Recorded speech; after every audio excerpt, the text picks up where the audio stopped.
My heart's racing right now because it's so close and I might cry tonight.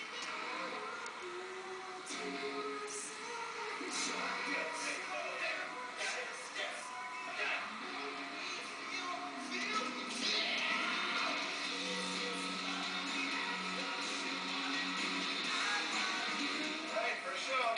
Here we go.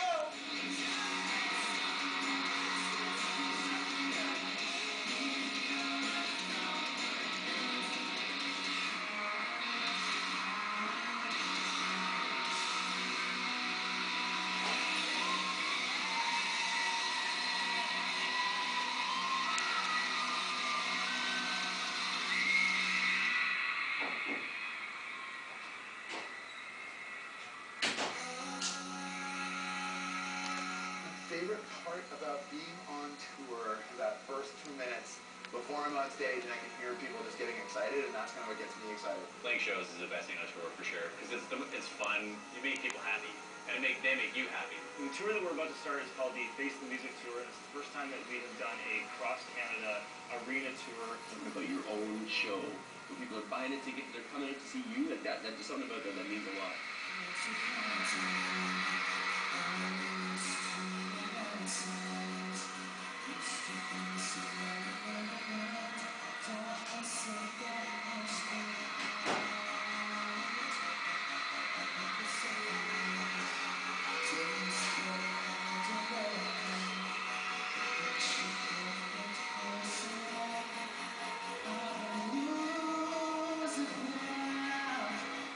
The first time when 100% we're the headliner, period. We played shows bigger than this for greater numbers of people, but in terms of a full tour, yes, it's the biggest, most intense thing we've done. We're going more theatric with both the songs really in general, and just the whole vibe of the whole thing is a lot more, we're not wearing jeans and t-shirts anymore, we're wearing all these costumes and stuff, so sort of was just go as big as we can. It's all coming together, and it's like the concert is the dream, being realized.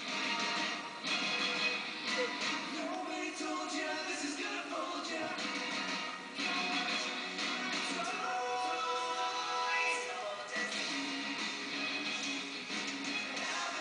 There's a story that comes along with Ever After, like a written story in the CD liner. We really wanted a strong themed album because we wanted to be able to do a show that was larger than life. And we chose a dark fairy tale theme because we thought there was a lot to work with lyrically, a lot you can work with visually.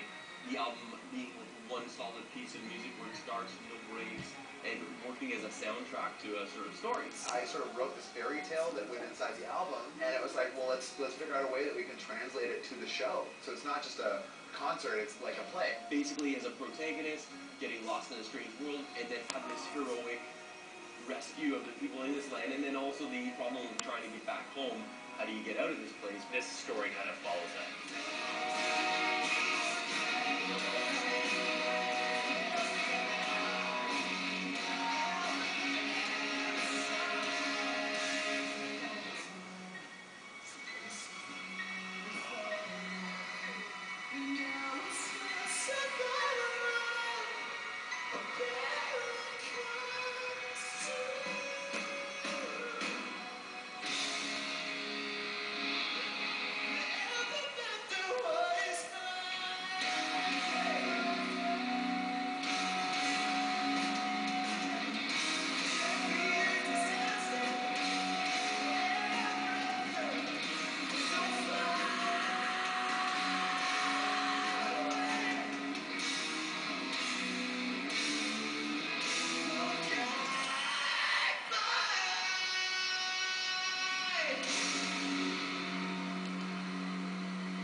We've never ever done 4 days of pre-production to prepare for a show or for a tour. We rehearse in our rehearsal space back home, but then, it's just kind of go time. But for this, we had to put in a lot of work.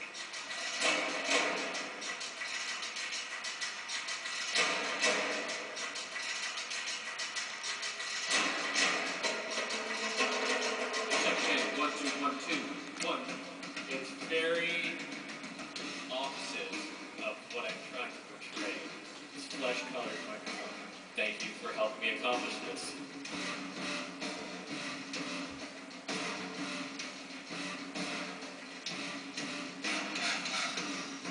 I literally walked into the arena for the first time this morning, saw everything that our crew had put together, and I just had a smile on my face because it's a dream come true. This tour is giving us a chance to do stuff that we've never done before. Elevators and flying rigs and smoke and fog, and Josh is literally going to fly out over the crowd. Can we make it so I can flip? Can I try that?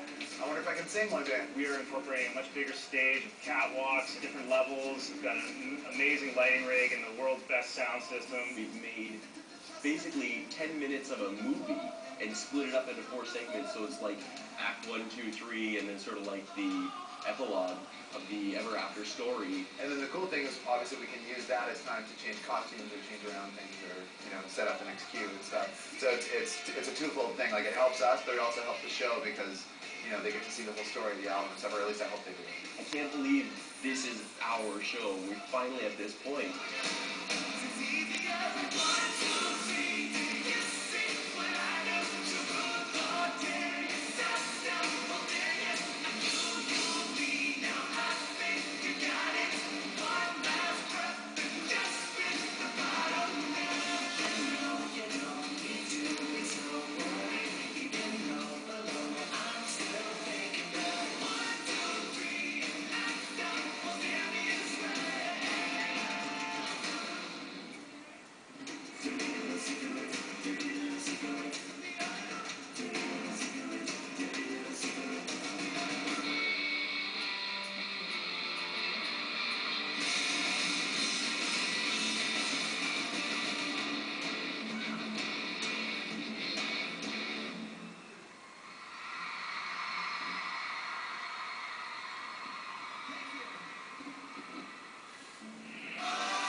The chance to sing with your favorite band, and that's something you're interested in doing, that's a once in a lifetime opportunity.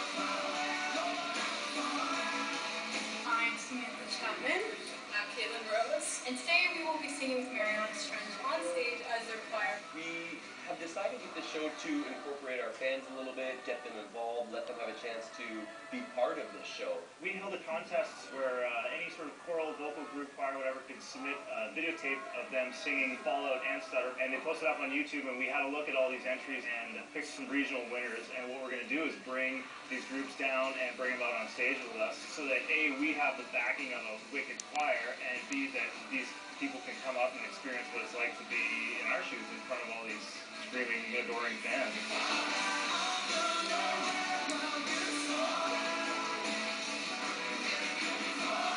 not even a question. If some opportunity arises and you get the chance to sing with your favorite band, and that's something you're interested in doing, that's a once in a lifetime opportunity. The ones that made the cut are quite good. It was pretty impressive. You know your show is going to turn out a lot better when you have a great choir behind you.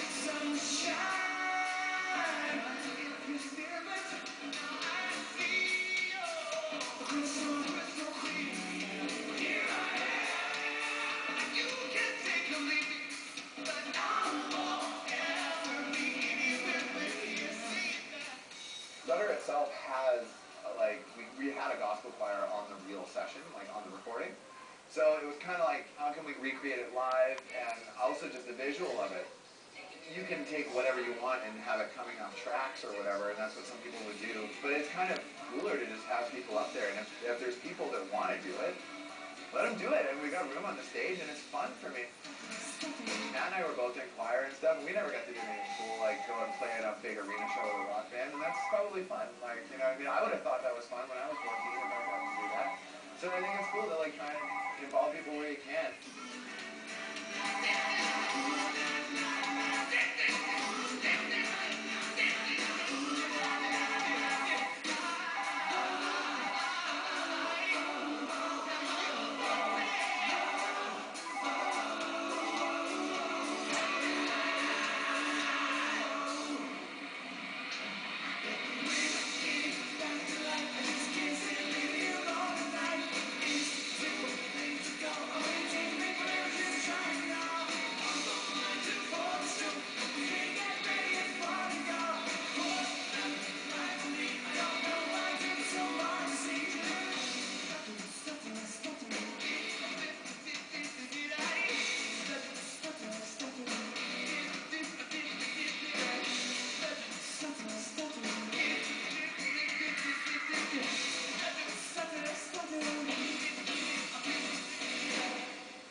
We wanted to really give our fans a wild ride at this show, and I think we're gonna do it. We're doing a song in our underwear.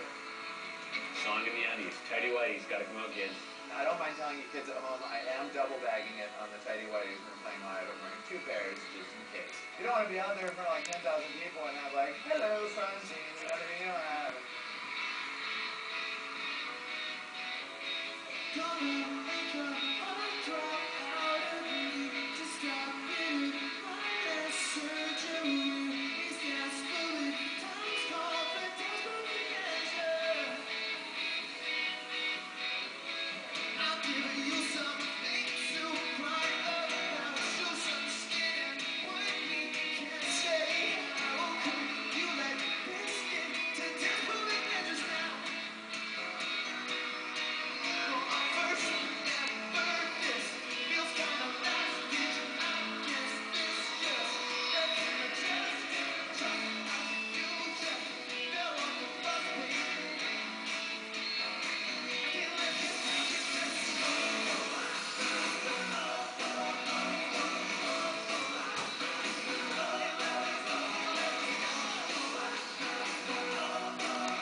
my place, and I miss my girlfriend, and I miss my family, my mom and dad. It gets harder to stay connected with real life, and that's the important stuff to me.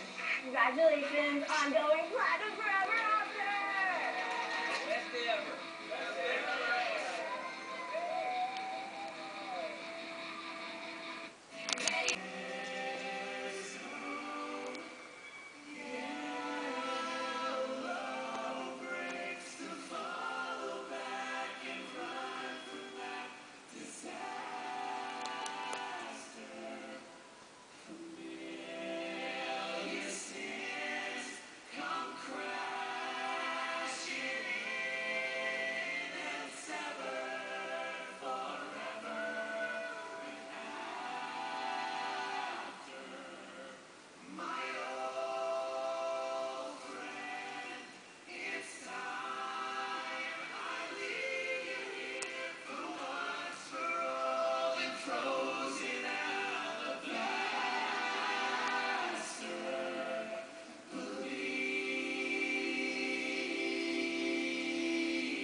My least favorite part about being on the road is definitely just being away from family and friends. We're at the point now where it's nice, you know, like every once in a while I might fly my parents out or something to come see a show if they're around. It's just the distance between your normal life, you know. I miss my place, and I miss my girlfriend, and I miss my family, my mom and dad.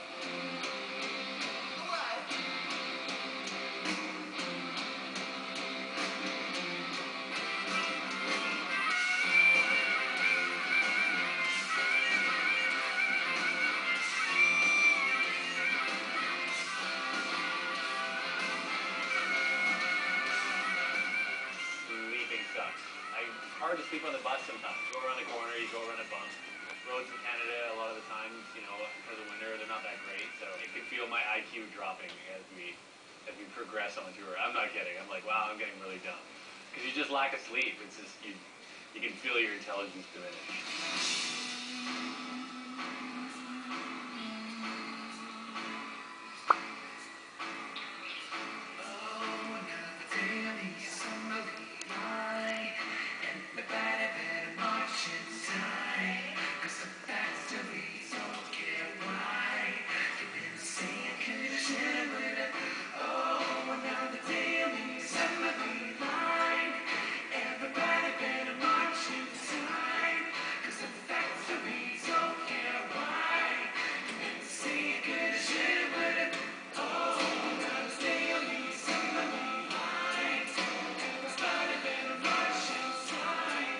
The worst part is just the wear and tear. You're sometimes doing a really tough schedule, you're fighting jet lag a lot of time if you're flying, or you're sleeping on a bus, which is not the same kind of quality sleep you get in a bed at home. Being away from family and friends and loved ones and stuff is tough too. That's the hardest aspect of the job, is the travel and then the absence of those people that make the rest of your life amazing.